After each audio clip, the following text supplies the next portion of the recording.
Assalamualaikum warahmatullahi wabarakatuh. Saya dari kelompok 1 akan mempresentasikan hasil dari kerja saya dengan mata kuliah pengembangan kurikulum PAI dengan judul konsep dasar pengembangan kurikulum, pengertian pengembangan kurikulum, fungsi kurikulum, dimensi kurikulum, dan macam-macam kurikulum.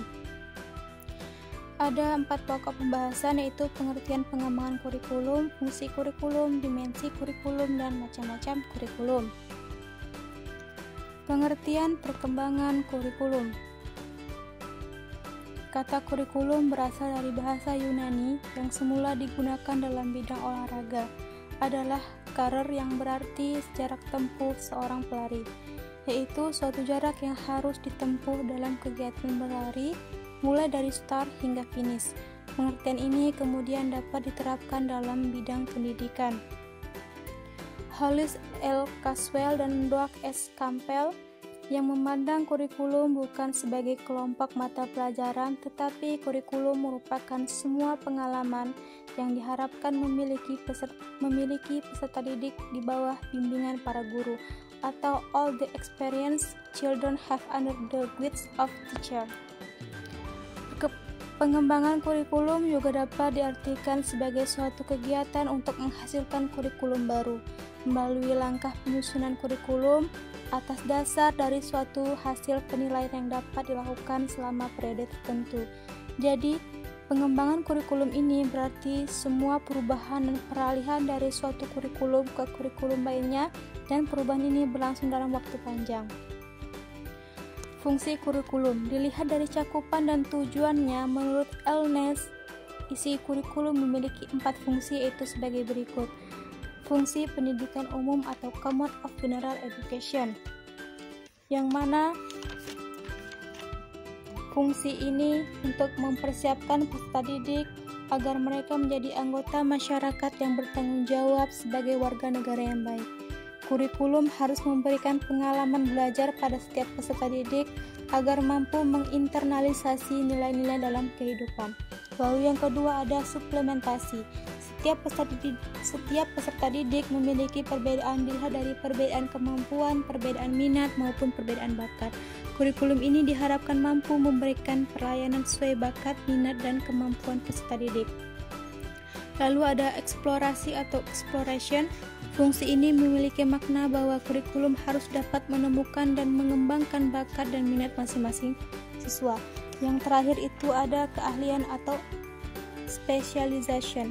Kurikulum berfungsi untuk mengembangkan kemampuan anak sesuai dengan keahliannya yang didasarkan atas minat dan bakat siswa. Dengan demikian, kurikulum harus memberikan pilihan berbagai bidang keahlian, misalnya perdagangan, pertanian, industri, atau disiplin akademik. Di samping itu ada pula fungsi kurikulum bagi berbagai pihak yang terlibat, di antaranya adalah sebagai berikut.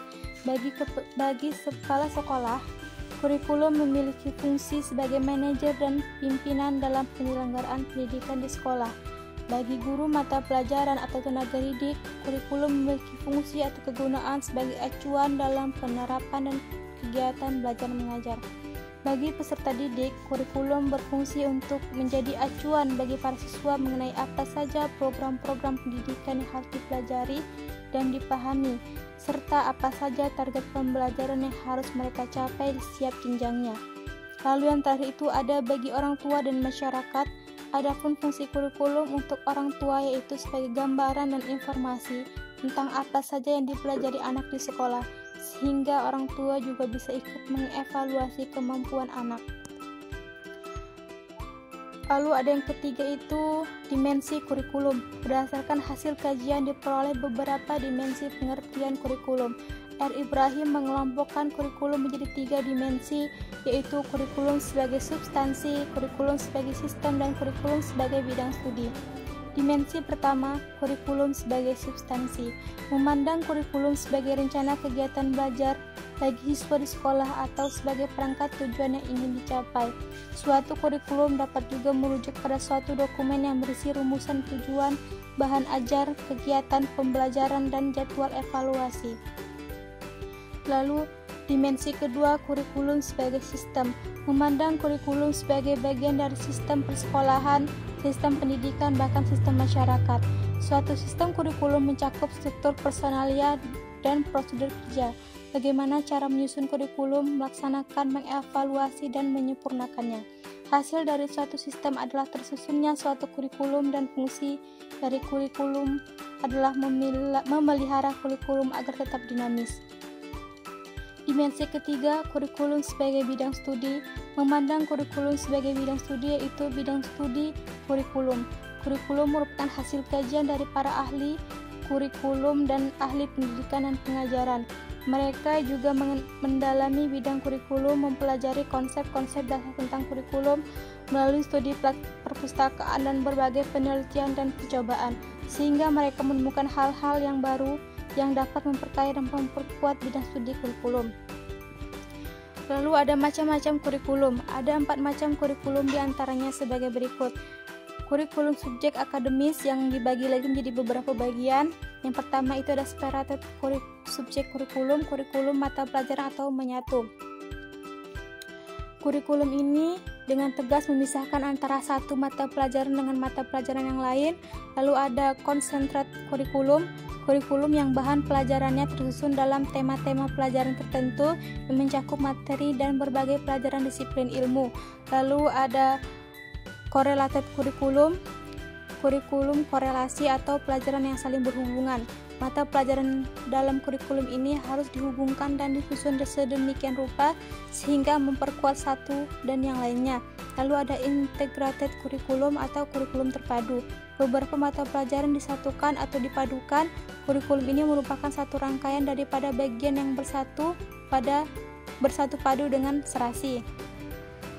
Kesimpulannya, jadi, kurikulum memiliki arti sebagai sistem terencana serta sebuah pengaturan yang mengatur isi dan bahan pengajaran yang menjadi pedoman dalam kegiatan belajar mengajar. Upaya pengembangan kurikulum perlu dilakukan mengingat sifatnya yang dinamis, selalu berubah dan perlu untuk menyesuaikan diri dengan kebutuhan. Begitu pentingnya kurikulum bagi sentra kegiatan akademik, maka hal ini harus dikembangkan dan disesuaikan. Kurikulum memiliki fungsi yang besar pada kegiatan belajar mengajar. Mungkin hanya ini yang dapat saya sampaikan, kurang lebihnya saya mohon maaf yang sebesar-besarnya. Atas perhatiannya saya ucapkan terima kasih. Wallahumma waffiq ila aqwamit thoriq. Wassalamualaikum warahmatullahi wabarakatuh.